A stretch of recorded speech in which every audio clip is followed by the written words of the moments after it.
Hola, ¿qué tal? ¿Cómo están? Vamos a empezar nuestro comentario, nuestra plática para adolescentes. Nos interesa fundamentalmente, digo, es para quien quiera, pero fundamentalmente los jovencitos, los adolescentes. Queremos que a través de su celular, que son inseparables, de su tablet, de su computadora y de los libros, desde luego, se motiven con algunas de las pláticas que damos. Queremos pensar que para algo pueden servir a los jóvenes, ¿no? Si les sirve a alguien más como motivación, porque es eso, es motivación, somos un equipo de motivación, esa es nuestra función, y está formado por 3 comunicólogos. Está Gerardo de la Cruz Rodríguez, que es comunicólogo, está Miguel Ángel Delgado, siempre me acuerdo de tu apellido Delgado, pero el otro ¿cuál es? Morán, porque siempre me olvido Morán, y está Alberto Hernández Maldonado. Ellos 3 son comunicólogos, egresados de la Universidad Autónoma de Guerrero. Yo soy artista plástico. Yo me dedico a la plástica, pero hace muchos años, por motivos que no vienen al caso, me dediqué a la divulgación, sobre todo de temas de arte, y después de eso de temas de historia, y después me di cuenta que era muy agradable la divulgación, y pues comparto. Soy novio de la divulgación, pero estoy casado con las artes plásticas. Entonces, bueno, así está conformado nuestro equipo, dirigido para los jóvenes, para los adolescentes. El día de hoy vamos a ver una parte fundamental de la cultura romana, que no es santo de mi devoción la cultura romana. Así como yo soy fanático de los sumerios, soy fanático de los griegos, me gusta muchísimo lo de la plástica, la arquitectura, muchos aspectos de la cultura egipcia. La verdad es que los romanos, por su carácter de conquistadores incruentos, de que realmente la mayoría de las cosas que hicieron tenían un basamento absolutamente griego, no son santos de mi devoción, pero, por ejemplo, les decía yo a ustedes la plática pasada, que para mí Cicerón es magnífico, increíble. Y el que vamos a ver hoy pues es fundamental, o sea, es el papá de la historia mítica de Roma. O sea, hay una historia real. ¿Qué era Roma? Pues Roma era un pueblito, como había muchísimos en la península itálica, en donde preponderaban una cultura antigua, valiosísima, que eran los etruscos. Y había muchos pueblos, entre otros, unos que se llamaban los latinos. Y pues había muchos pueblitos que se establecían y crecían. Uno de ellos, bueno, pues es Roma, ¿no? Pero claro, nadie se conforma con que, éramos un pueblito que crecimos y nos volvimos, estábamos en medio de 7 colinas y nos volvimos una ciudad importante y después nos volvimos unos guerreros, brutales. Pues nadie quiere eso, ¿no? Todo el mundo quiere una historia así, epopeica. Y entonces los romanos encuentran un poeta, por cierto, poeta de origen campesino, lo cual nos remite, ¿no? A Hesiodo. Ustedes se acuerdan de Hesiodo, aquel que hablamos, que había hecho una cosa que se llamaba la Teogonía, que era la biografía de los dioses, y otro que se llamaba Los trabajos y los días, que es un hermoso poema épico. Él era un campesino. Y entonces Hesiodo nace campesino, seguramente, el personaje de hoy, Virgilio, nace campesino, igual que Hesiodo, seguramente leyó Hesiodo, pero quien lo va a inspirar es otro griego, Homero. Se va a dedicar a la poesía épica, ¿para qué? Para crear una ambición mítica de cómo se fundó Roma. ¿Cómo hace eso? a través de una obra. La Eneida. Se llama así porque el personaje fundamental de la obra es Eneas. Eneas es un general troyano, que cuando los griegos hacen su truco aquel del caballo, ¿no?, que lleva adentro tropas suficientes para abrir la puerta y que entre el ejército griego. Esto es lo que se dice. Y el que va encabezando esto va a ser un personaje muy importante, porque después va a ser causa de otro libro, la Odisea, que me refiero a Odiseo, que nosotros lo conocemos como Ulises, por parte de los romanos nos lo tradujeron como Ulises. Bueno, entonces llegan los griegos, se meten, hacen una masacre en Troya, tenían 10 años peleando contra los troyanos, no los podían derrotar, fingen que se van, etcétera, etcétera, etcétera. Entran, hacen una masacre, matan al rey, matan a todo mundo.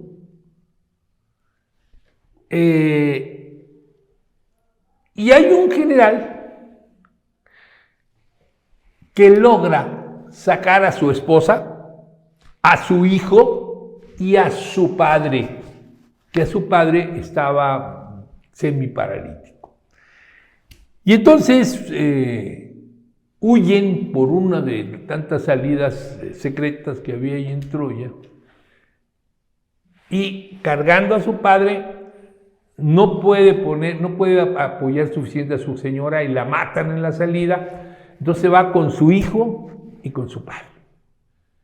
Huyen y hacen una trayectoria, obviamente, inspirada ¿en quién? Pues en Odiseo, en Ulises.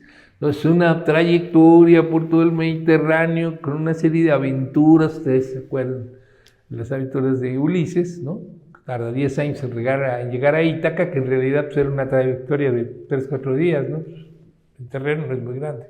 Entonces, pues aquí él tardó 10 años, pues por ahí anduvo Eneas, ¿no?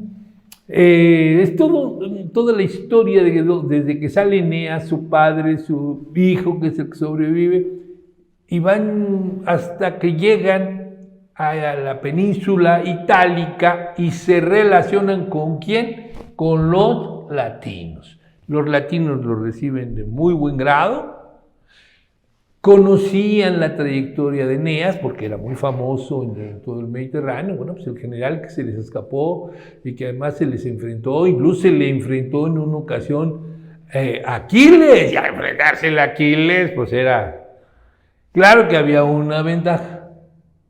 Él también era hijo de una diosa. Así como Aquiles era hijo de una diosa, bueno, el otro también. Entonces, cuando ya Aquiles está a punto de matarlo, aparece una nube y desaparece. O sea, todo está basado en la mitología griega. Virgilio, que se llamaba Publio Virgilio Marum, que nació en el año 19 a.C., nos va a crear toda una novela para justificar la existencia de Roma. Pero además eso se vuelve una tradición inmensa, ¿no?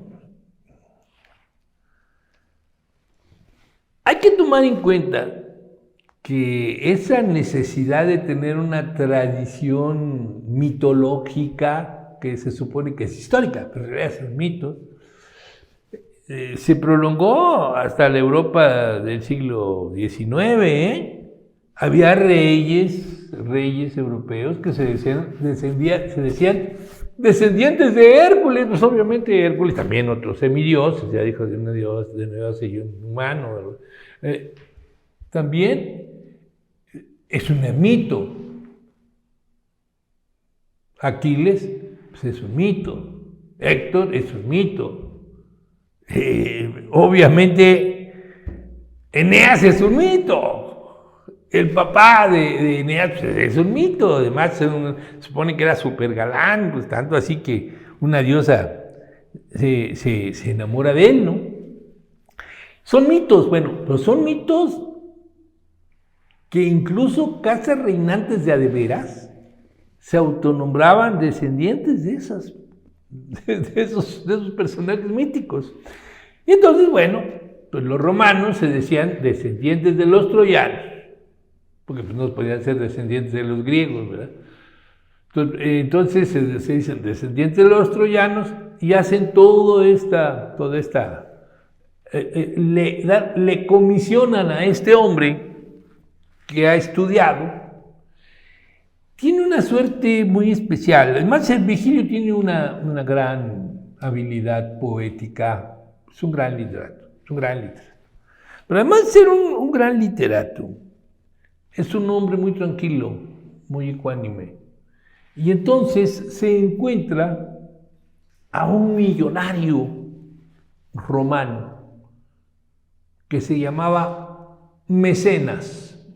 Hasta el día de hoy, cuando se habla de alguien que apoya las artes, se habla de un mecenas. Dice, no, es que fulano tuvo la suerte de entrar a un mecenazgo, ¿no? Bueno, pues Mecenas ve que tiene mucha habilidad, que tiene mucha facilidad y le paga los estudios.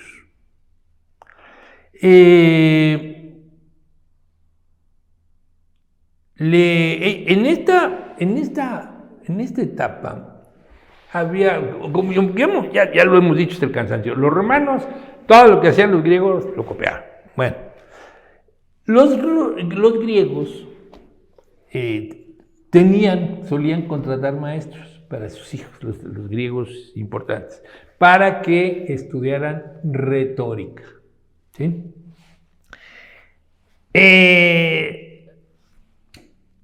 Estos maestros se llamaban sofistas. Bueno, pues aquí no se llaman sofistas, se llaman retores de retórica y enseñan retórica y literatura y le pagan los estudios a Virgilio para que estudie esto. Termina esto y en pago a los estudios que le han patrocinado a su gran patrocinador, el señor Mecenas, le escribe un poema que se llama Las Georgias y se lo regala. Empieza a escribir su obra, la Eneida, muy despacio, lo hace a la manera obviamente griega, copiando la forma de los versos donde están hechos los cantos de Homero,